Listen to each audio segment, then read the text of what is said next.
The Valiant Little Tailor. Fairy tale by the Brothers Grimm. One summer's morning, a little tailor was sitting on his table by the window.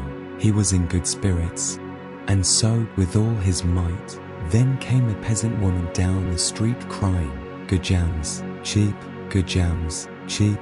This rang pleasantly in the tailor's ears. He stretched his delicate head out of the window and called, "Come up here, dear woman. Here you will get rid of your goods." The woman came up the 3 steps to the tailor with her heavy basket, and he made her unpack the whole of the parts for him. He inspected all of them, lifted them up, put his nose to them, and at length said, "The gem seems to me to be good, so weigh me out for ounces, dear woman, and if it is 1/4 of a pound, that is of no consequence." The woman, who had hoped to find a good sale, gave him what he desired, but went away quite angry and grumbling. "Ah, God bless the gem to my use," cried the little tailor, "and give me health and strength."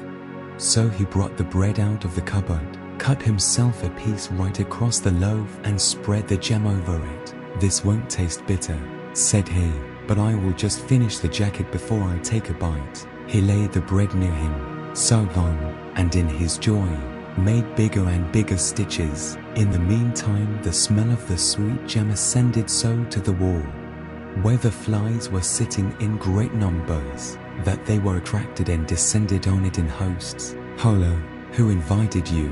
said the little tailor, and drove the unbidden guests away. The flies, however, who understood no German, would not be turned away, but came back again in ever-increasing companies. Then the little tailor at last lost all patience, and got a bit of cloth from the hole under his work table, and saying, "Wait, and I will give it to you," struck it mercilessly on them. When he drew it away and counted, there lay before him no fewer than 7, dead and with legs stretched out. "Art thou a fellow of that sort?" said he, and could not help admiring his own bravery.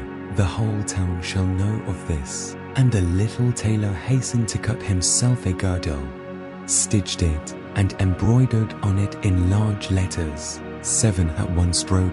"What? The town," he continued, "the whole world shall hear of it." And his heart wagged with joy like a lamb's tail. The tailor put on the girdle, and resolved to go forth into the world, because he thought his workshop was too small for his valor. Before he went away, he sought about in the house to see if there was anything which he could take with him. However, he found nothing but an old cheese, and that he put in his pocket. In front of the door, he observed a bird which had caught itself in the thicket. It had to go into his pocket with the cheese. Now he took to the road boldly, and as he was light and nimble, he felt no fatigue. The road led him up a mountain, and when he had reached the highest point of it, there sat a powerful giant looking about him quite comfortably. The little tailor went bravely up, spoke to him, and said, "Good day, comrade. So thou art sitting there overlooking the widespread world. I am just on my way thither, and want to try my luck. Hast thou any inclination to go with me?" The giant looked contemptuously at the tailor, and said, "Thou ragamuffin, thou miserable creature." "Oh, indeed," answered the little tailor, and unbuttoned his coat, and showed the giant the girdle. "Then mayst thou read what kind of a man I am." The giant read 7 at one stroke, and thought that they had been men whom the tailor had killed, and began to feel a little respect for the tiny fellow. Nevertheless, he wished to try him first, and took a stone in his hand and squeezed it together so that water dropped out of it. "Do that likewise," said the giant, "if thou hast strength." "Is that all?" said the tailor. "That is child's play with us," and put his hand into his pocket, brought out the soft cheese, and pressed it until the liquid ran out of it. "Faith," said he, "that was a little better, wasn't it?" The giant did not know what to say, and could not believe it of the little man. Then the giant picked up a stone, and threw it so high that the eye could scarcely follow it. "Ah, little mite of a man, do that likewise. Well thrown, said the tailor, but after all the stone came down to earth again. I will throw you one which shall never come back at all. And he put his hand into his pocket, took out the bird, and threw it into the air. The bird, delighted with its liberty, flew away and did not come back. How does that shall please you, comrade? Asked the tailor. Thou canst certainly throw, said the giant, but now we will see if thou art able to carry anything properly. He took the little tailor to a mighty oak tree which lay there felled on the ground, and said, If thou art strong enough, help me to carry the tree out of the forest. Readily, answered the little man, take thou the trunk on thy shoulders, and I will raise up the branches and twigs. After all, they are the heaviest. The giant took the trunk on his shoulder, but the tailor seated himself on a branch, and the giant, who could not look round, had to carry away the whole tree, and the little tailor into the bargain hid behind, was quite merry and happy, and whistled the song. 3 tailors rode forth from the gate, as if carrying the tree were child's play. The giant, after he had dragged the heavy burden part of the way, could go no further, and cried, Hark you, I shall have to let the tree fall. The tailor sprang nimbly down, seized the tree with both arms as if he had been carrying it, and said to the giant, Thou art such a great fellow, and yet canst not even carry the tree. They went on together, and as they passed a cherry tree, the giant laid hold of the top of the tree where the ripest fruit was hanging, bent it down, gave it into the tailor's hand, and bade him eat. But the little tailor was much too weak to hold the tree, and when the giant let it go, it sprang back again, and the tailor was hurried into the air with it. When he had fallen down again without injury, the giant said, What is this? Hast thou not strength enough to hold the weak twig? There is no lack of strength, answered the little tailor. Dost thou think that could be anything to a man who has struck down 7 at one blow? I leapt over the tree because the huntsmen are shooting down there in the thicket. Jump as I did. If thou canst do it. The giant made the attempt, but could not get over the tree, and remained hanging in the branches, so that in this also the tailor kept the upper hand.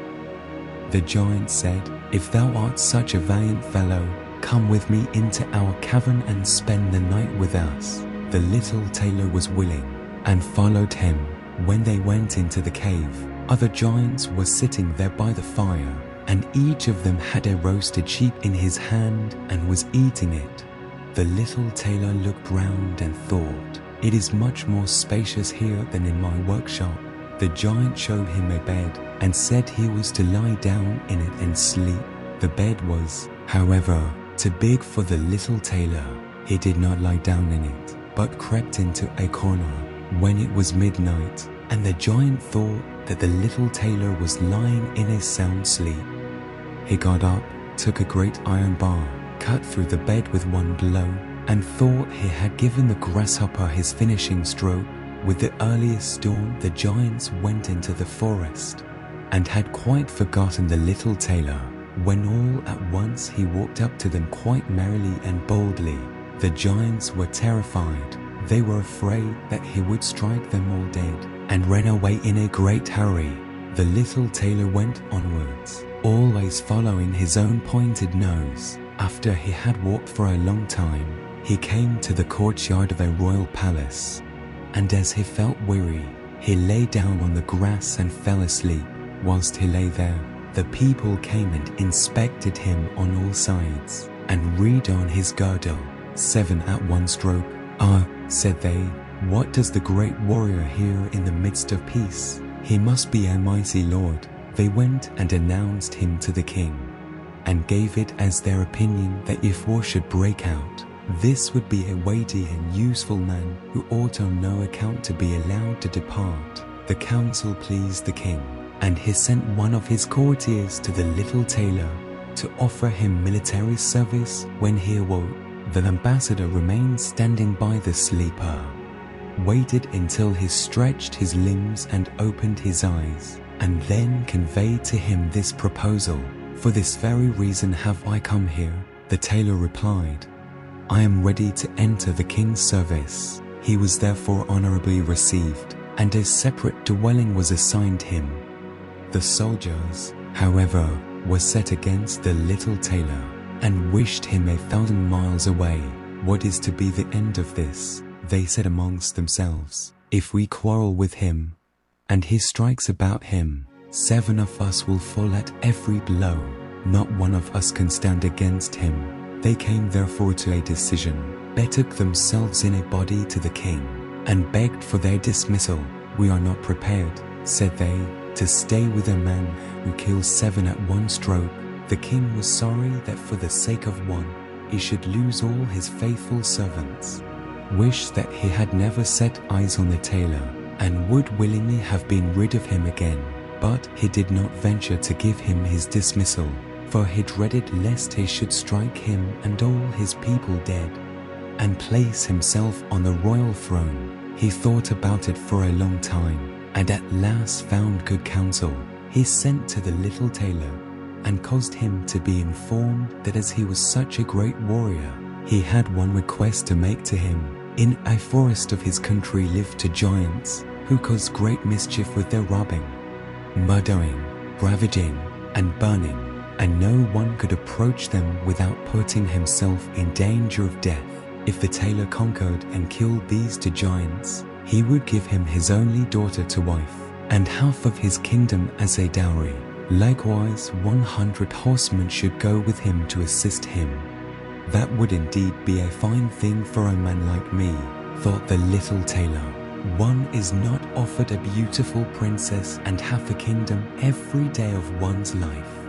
"Oh, yes," he replied, "I will soon subdue the giants, and do not require the help of the 100 horsemen to do it. He who can hit 7 with one blow has no need to be afraid of 2. The little tailor went forth, and the 100 horsemen followed him. When he came to the outskirts of the forest, he said to his followers, "Just stay waiting here. I alone will soon finish off the giants." Then he bounded into the forest and looked about right and left. After a while he perceived both giants. They lay sleeping under a tree, and snored so that the branches waved up and down.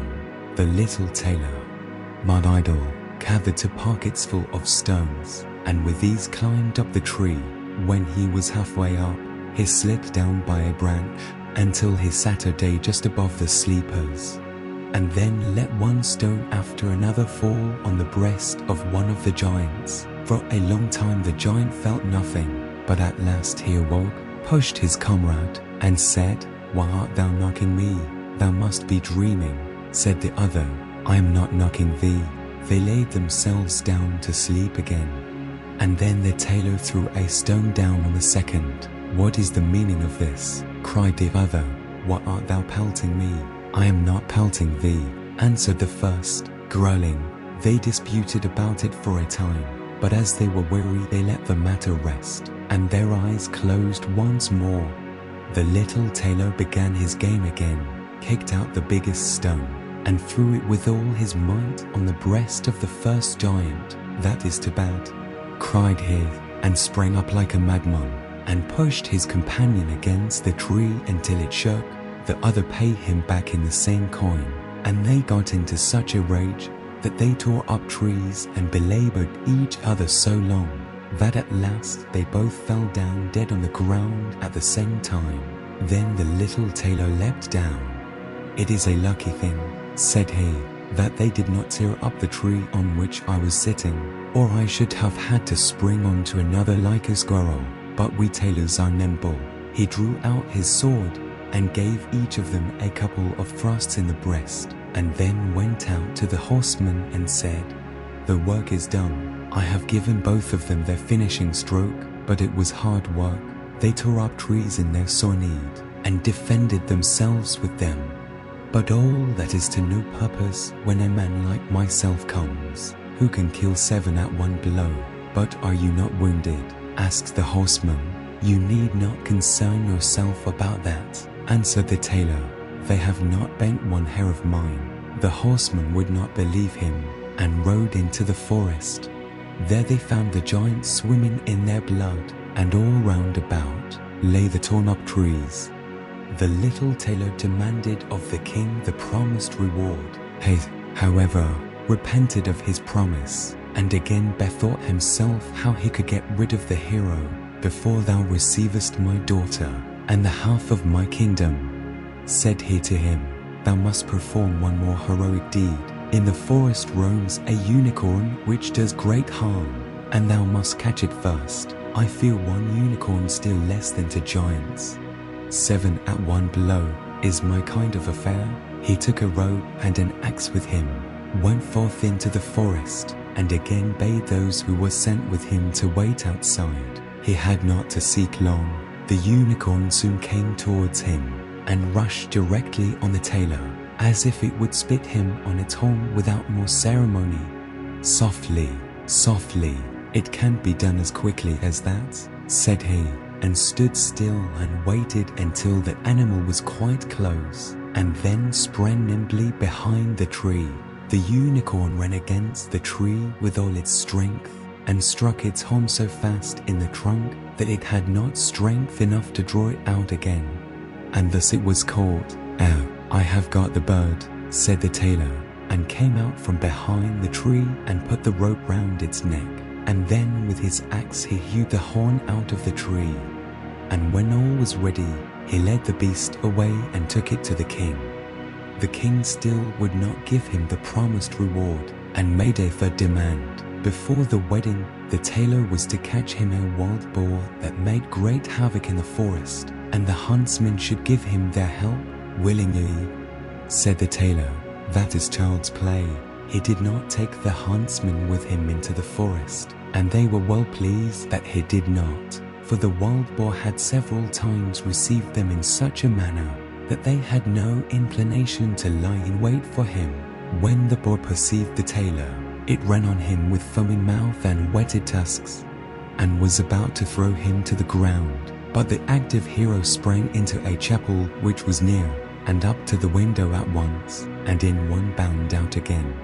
The boar ran in after him, but the tailor ran round outside, and shut the door behind it. And then the raging beast, which was much too heavy and awkward to leap out of the window, was caught. The little tailor called the huntsmen thither, that they might see the prisoner with their own eyes. The hero, however, went to the king, who was now, whether he liked it or not, obliged to keep his promise, and gave him his daughter and the half of his kingdom. Had he known that it was no warlike hero, but a little tailor who was standing before him, it would have gone to his heart still more than it did.